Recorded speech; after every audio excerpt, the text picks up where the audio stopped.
આના પર સેજ માખણ લગાવી બટેકા એકદમ ચડેલા જોઈએ એટલે બનાવવા દઈશું આપણે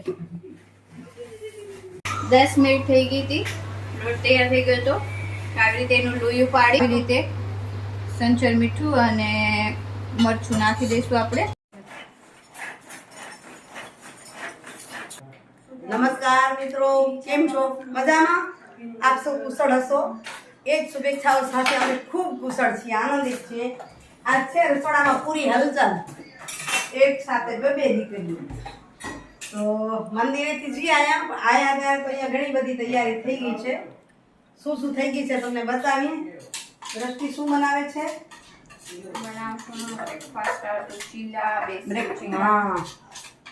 બેસનના ચીલા બેસનના ચીલા બને છે. એ બટેટા બાફી ગઈ હતી, આગળ તમને બતાવું છું રેસીપી.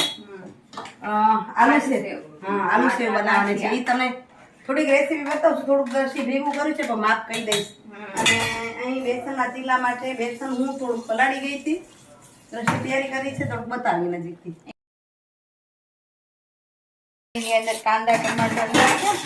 હવે બાકીના ઉપરથી મસાલા નાખશું. અજમો અજમો મૂકી દો. હા, નમક નાખી.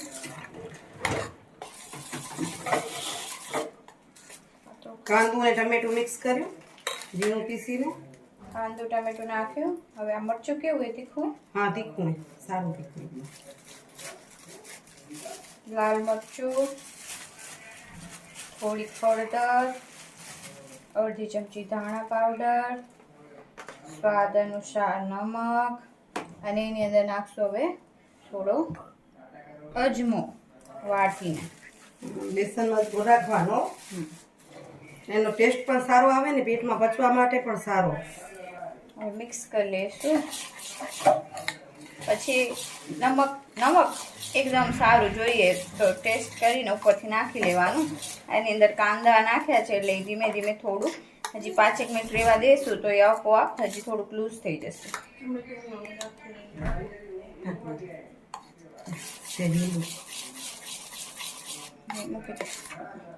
થોડુંક લીંબુ નિતારી દઉં. મેં કીધું નાના મોટી છોડી હોય નોનસ્ટિક વાપરતા તો નોનસ્ટિક એ ચાલે, પણ અમારી આ લોખંડની તવીમાં સરસ બની જાય છે. તો એના ઉપર થોડું તેલ, પહેલી વખત બનાવી ત્યારે થોડું આવી રીતે ગ્રીસ કરવું પડે, પછી તો ચાલશે. એમાં ઊંચે ઊંચે તો ગરમ શીખાડ્યો જીનો લાગેલો. ઓ બ્રશ કરો રોજ એવું બ્રશ દાંતણ થાય દાંતણ દોડો.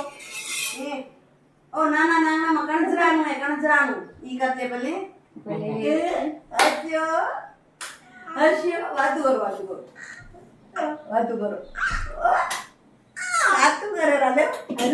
તવો થોડો ગરમ થઈ જાય એટલે આવી રીતે પાથરી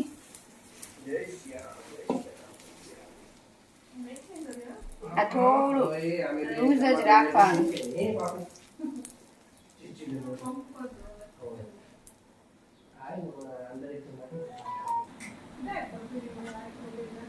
જો સેજ કિનારી જરા જ તેલ નાખશું.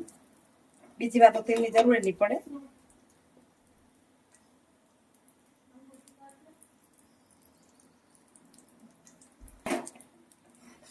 કલર બદલી જાય એટલે ચડી જવાની તૈયાર થઈ ગઈ છે એટલે એને લાવી લેશું. પેલો કરીને એને થોડું થલામાં ઓલું થાય, બીજો તો એટલે ફટાફટ ઉતરતો જશે.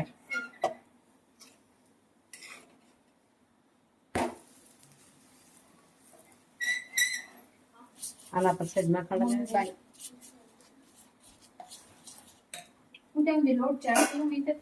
હા, એ થાય ને. એ હવે આ બાજુ આ રીતે હું ચીલા ઉતારતી હોઉં ને તો એમાં છે નહીં. એ બાજુ દ્રષ્ટિ છે ને તૈયારી કરે છે ભેગા ભેગી, એ તો બતાવી લઈશું આપણે. આલુના ગાંઠિયા કીધા એ પ્રમાણે બનાવું છું. બેસન ચાલુ છું.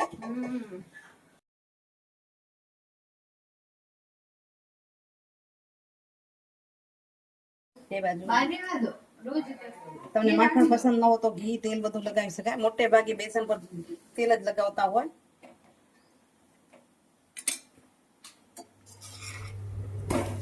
થઈ ગયો આપણો ચીલો તૈયાર. હવે બીજો બનાવશું.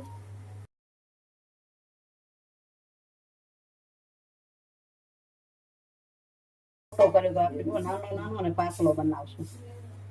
બેસન પલટી તો થાય ને, એમાં ચિંતા નથી, કારણ કે એની બાઇન્ડિંગ જ સારી આવે. એટલે આમાં જો આમ વચ્ચેથી આખું થઈ જાય, માઠું થઈ જાય. નાનો બનાવીશ ને એકદમ સરસ થશે.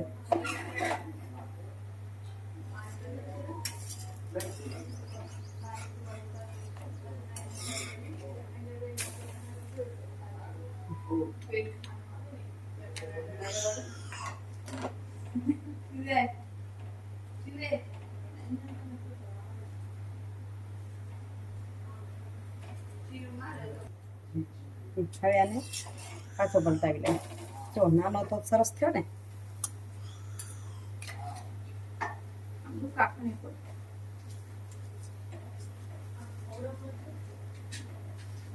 પેન પેન ખવડાવી લે એમ કર ભાઈ.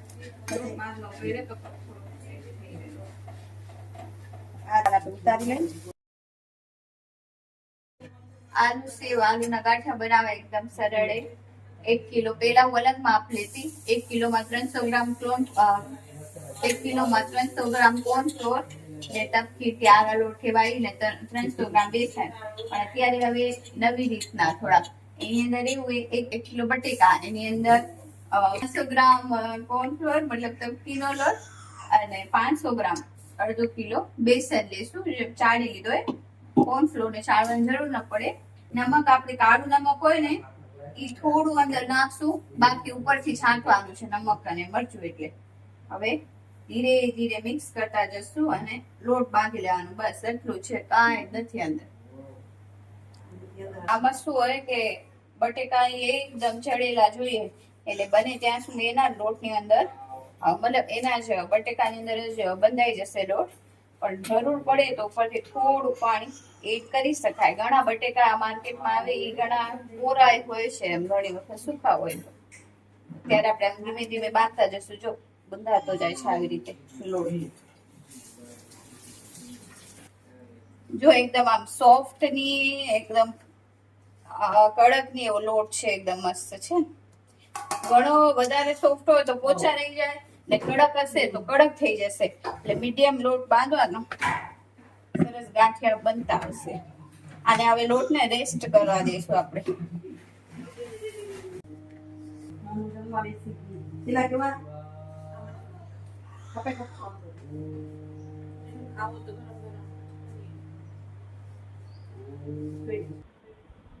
હે શું કરે રે અપા? જો એ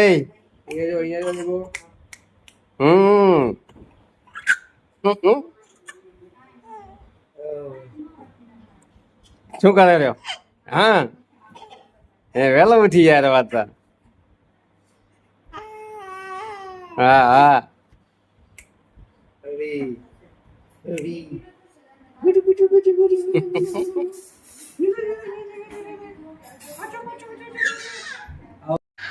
મારો કનૈયો ને હું તારી મૈયા.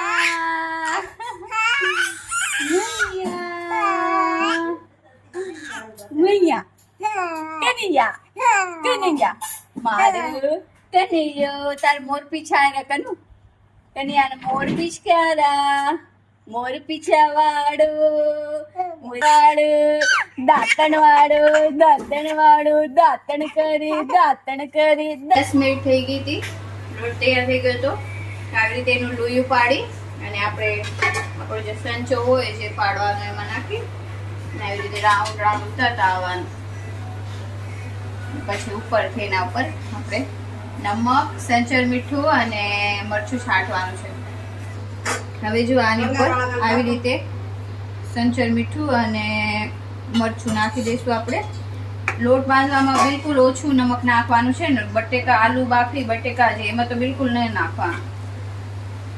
આવી રીતે પાડતા જશું.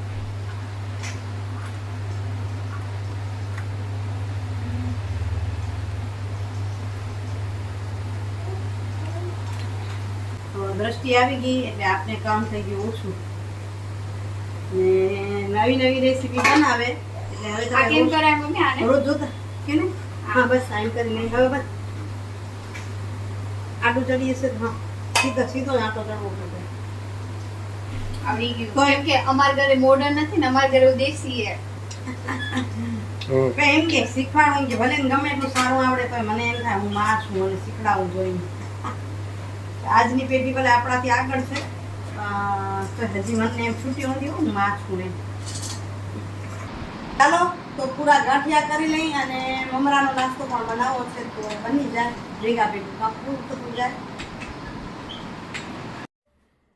તો મિત્રો વાગ્યા છે 7 અને પહોંચી છું ઘરે દ્રષ્ટિ નાસ્તા બનાવતી હતી ને હું નીકળી ગઈ કારણ કે ઓફિસ જવું તો સમયસર પહોંચવું તો પડે પાછળ છોકરી કહે છે વિડીયો ન કર્યો કારણ કે 2 જણીઓ બાબુને રમાડે કામ કરે કામે હું મૂકી ગઈ હતી ઢગલા હજી કચરા પોતા બાકી હતા અને તો હવે વિચાર્યું કે પહેલી ઘરમાં બેસીને શાંતિથી સુવિચાર લઈ લઉં પછી તમને બતાવું કે અત્યારે શું ચાલી રહ્યું છે ઘરમાં તો આજનો સુવિચાર છે એ છે ડરનો મને પણ હંમેશા એક ડર હતો મગજમાં કે શું થશે કેમ કરીશ અને બીજા કાર્ય માટે પણ ઘણીવાર સફળ થશું કે નહીં થઈ એવા ડર હોય છે તો એની માટેનો એક વિચાર છે કે ડર એક મનની પરિસ્થિતિ છે સ્થિતિ છે તમને અંદરથી ડર પેદા થવા દો ને એ પણ એક સ્થિતિ છે એટલે તમે જ્યારે ડરનો સામનો કરવાની હિંમત બતાવો છો ને ત્યારે તમારી જિંદગીની સફળતાના રસ્તાઓ આપોઆપ ખુલી જાય છે એટલે હંમેશા હિંમત રાખો અને આગળ વધો તમારી જિંદગીના રસ્તાઓ ખોલવા છે તો ડરનો સામનો કરો કે ડર એક ભ્રમ છે હકીકત નથી એવું વિચારો તો હંમેશા રસ્તાઓ ખુલે છે ડર મતલબ મનની સ્થિતિ મતલબ નેગેટિવ વિચાર બરાબર ને ચાલો મામી ભાણેજો શું કરી રહ્યા છે તમને બતાવીએ હમણાં મામીને એક કામ મળી ગયું છે પરમેનન્ટ હા મામીને આરામનું કામ વાત કરો વાતો નથી કરવાના વાતો કરો અવાજ કાઢો વાતો કરો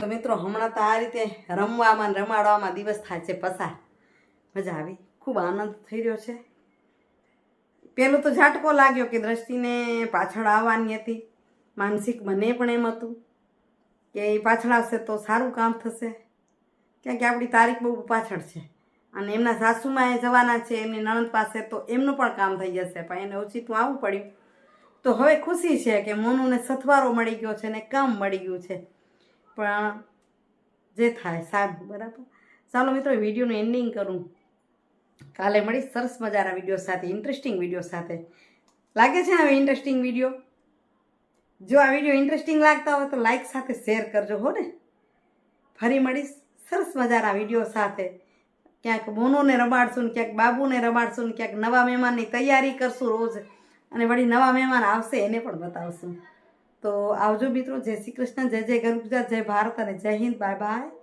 હરિઓમ